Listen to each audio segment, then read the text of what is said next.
वाहिगुरु जी का खालसा, वाहिगुरु जी की फतेह जी।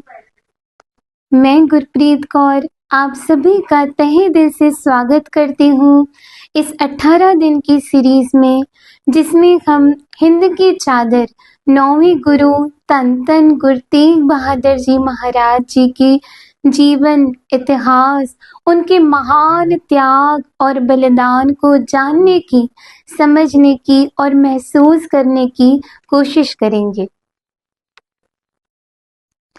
आज डे 2 में हम देखेंगे कि गुरु साहब जी का विवाह कब हुआ और उनका नाम जो बचपन में त्यागमल था, वो त्यागमल से तेग बहादुर कैसे रखा गया।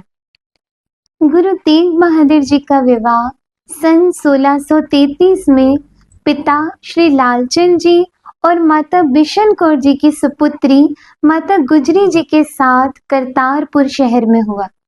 माता गुजरी जी अत्यंत विनम्र और धार्मिक स्वभाव के धनी थे।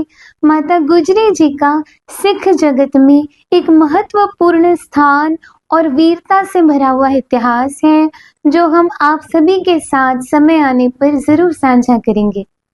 विवाह के तकरीबन 33 साल के बाद सन 1666 में गुरु जी के घर एक संतान की प्राप्ति होती है, जो आगे चल के सिख जगत के 10वें गुरु धन धन श्री गुरु गोबिंद सिंह जी महाराज जी के नाम से जाने जाते हैं। इतिहास में आता है कि पेंदे खान नाम का एक सेवक, जिसके माता पिता बचपन में ही स्वर्गवासी हो गए थे, सो गुरु हरगोबिंद साहब जी ने उसे अपनी शरण में रखा।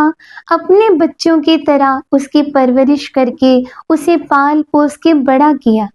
पर पेंदे खान गुरु घर का गद्दार निकला।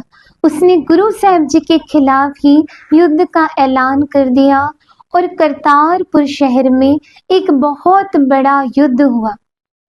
उस समय गुरु तेग बहादुर जी महाराज जी की उम्र 13 वर्ष की थी। गुरु साहब जी ने भी उस करतारपुर की जंग में हिस्सा लिया और अत्यंत बहादुरी से तेग के जौहर दिखा के दुश्मनों का मुकाबला करके उस युद्ध को जीत लिया।